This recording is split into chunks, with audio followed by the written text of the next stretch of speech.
Hello, loves. Happy Thanksgiving.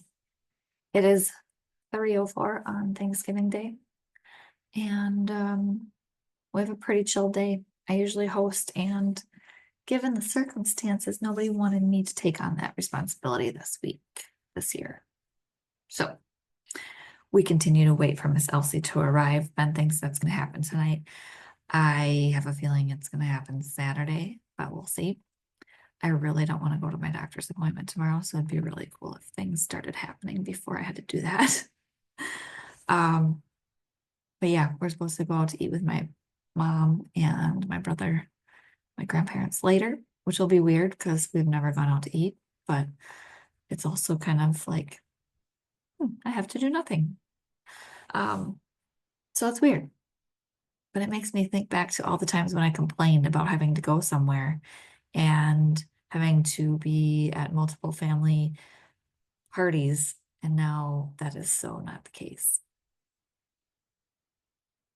So I guess what I'm saying is don't be a turd and appreciate having a lot to do, appreciate having a lot of family, appreciate having people who love you and want to be with you. It's good. It's a good thing. Um, Not that we don't have people that love us and want to be with us, but it's just different this year. Dad's not here. Last Thanksgiving, we were in the hospital with him, and it was one of my, it was such an amazing moment. He had not woken up yet from the accident or from um, he had a pulmonary embolism. It's funny how I forgot all the stuff that actually happened. Like, he had an accident, he had a pulmonary embolism in surgery. I kind of forgot about that, but I was reading a post where it was explaining what was all going on that I had done last year, and oh, I guess you forget about that stuff because it's not fun. It's hard. But my family, my siblings and I were in Dad's room eating a Thanksgiving dinner that we had gotten from the hotel across the road, which was really good, surprisingly. And instead of being quiet, we were loud and, kind of our crazy selves and giving Dad a hard time about passing the salt and pepper shaker and how next year we're going to joke about this all happening and it'll be another reason for him to be late. And he woke up, and it was one of the most exciting, grateful things that I've ever experienced. We were all so happy to see him wake up and to show us some signs of hope and for us all to be together. It was really cool. Today I want to talk about purpose. Many of us are searching for our purpose. I did a workshop on it a few weeks ago, a month ago, I don't know. And we covered like finding your purpose as far as your career. And there's some things that we need to remember. Oftentimes we are so in the zone of trying to figure it out that we completely miss the mark. We completely forget that our purpose really is just to love, to spread love, to be love, to bring love to everyone we encounter, whether it's somebody at the grocery store, a friend, a spouse, kids, whatever. That's our job. That's our purpose. That's what God really wants us doing. And it doesn't have to be like Mother Teresa stuff. It can be holding the door for somebody at the grocery store, buying your friend flowers on a week that she knows it's tough for you, sending a text saying, "Hey, I'm thinking about you," or "Thanks for meeting me for lunch yesterday. It was so good to see you and connect and have somebody that, is on the same wavelength um, and just being present with people, especially the ones we love, especially our family and our kids. And what a really good time to remind ourselves of that. The holidays, Thanksgiving, we get so wrapped up in gifts and um, complaining about all the running we have to do. Those are blessings. So don't be a turd like I used to be, complaining about all the places I had to go. Um, But yeah, sometimes we just suck the fun out of everything and try to find our purpose. Um, and we get so caught up in the hamster wheel of knowing what the outcome is going to be that we don't even start. We quit before we even get started. And we think we have to know that it's going to make us money and enough money and more money than we're making now. And it's kind of the opposite of how it works. If you follow what feels good, if you follow what lights you up, the world needs more people who are lit up. The world needs more people who are going out and doing the things that make them feel good and turn them on, because that spreads. And all of that comes from love. If you love what you're doing, if you love on the people that you're serving, you might not have like the coolest job. Maybe you are a secretary and you don't want to be there forever. You know that. Maybe your boss is a turd. But maybe you are the sunshine in the office. Maybe you are the reason that people look forward to going in there.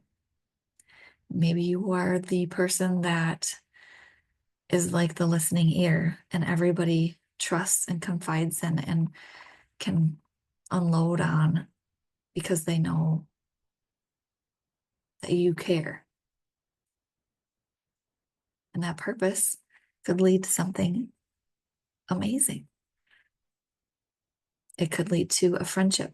It could lead to getting a raise, being offered different opportunities, maybe a client that you went above and beyond and helped out. Maybe that client looks forward to coming in to your place of work because they know that you are always positive and smiley and helpful. Maybe they're going to give you the opportunity of a lifetime. You don't know. But if you're being a troll and like trying to figure things out yourself and not allowing God to do all the hard work, you're going to miss all that. When you're aligned and you're coming from love, you can't help but be a magnet for it. So the truth is, your only purpose is to go out and love. Spread love, be love in your own unique way. Maybe you have a hobby. Maybe you just started making candles. And it just brings happiness to people. You don't know where that's going to go.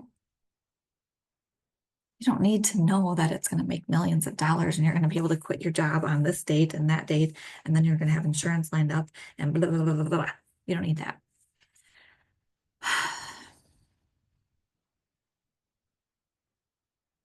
We get in our own way so much figuring out, so much trying to control the outcome that we just ruin it all. What we should be asking is what makes us come alive?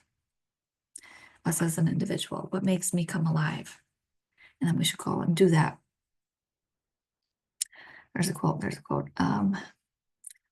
Don't ask what the world needs, ask what makes you come alive.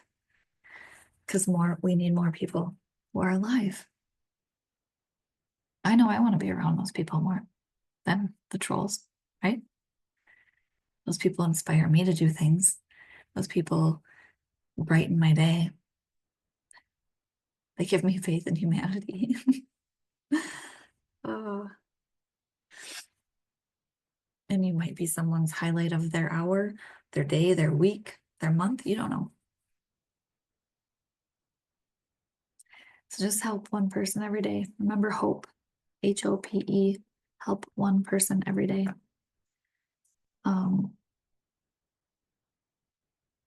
That's what God wants. That's what's going to move the needle. That's what's going to make you feel better. It's going to, we think we want things. We think we want a job title or a status or to have it figured out. What we really want is to feel whole. What we really want is to feel at peace. What we really want is to feel loved.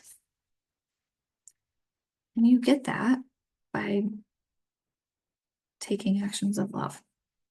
Don't overthink it. Sometimes just a phone call or smile or flowers, remember? That's all you might need to do.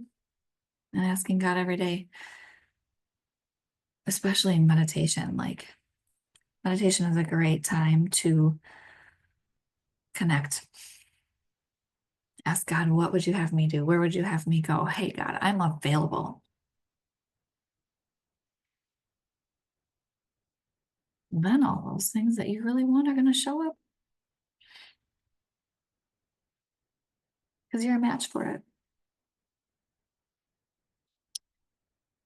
Some of the things that I have as far as tricks to figuring out like a career. Number one, stop doing the things that drain you. Because when you're doing the things that drain you, you're taking up all the room where the things that light you up should be living. Sounds pretty morbid, but what if you only had a week to live? What would you stop doing? Why are you doing that now? You don't know if you have a week to live. You might have a day. We waste so much time. We think we have so much time. We don't. And a lot of us live in fear.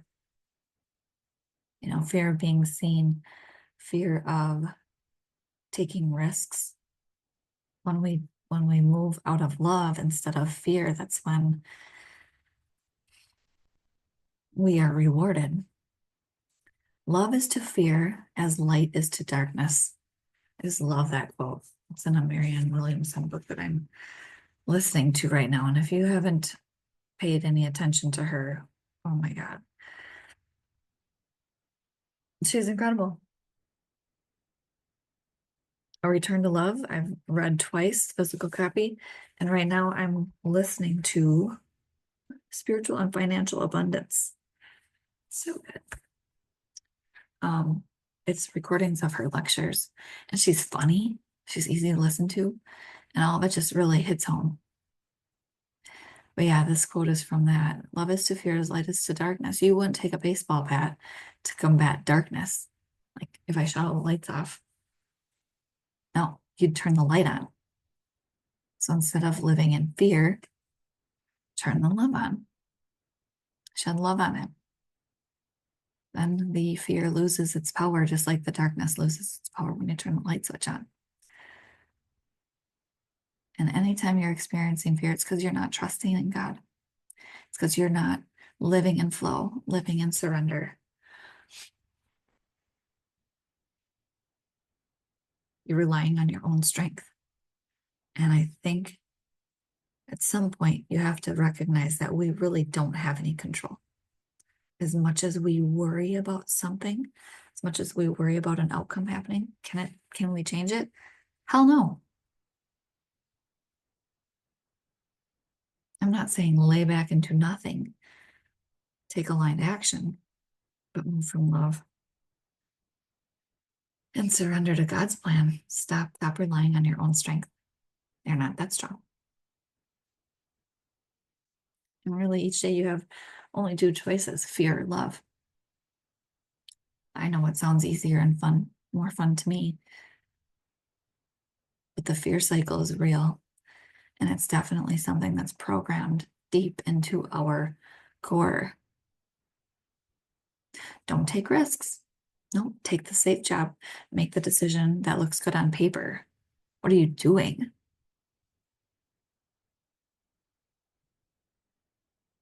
But if you think about it, think of all the times you've been rewarded like exponentially.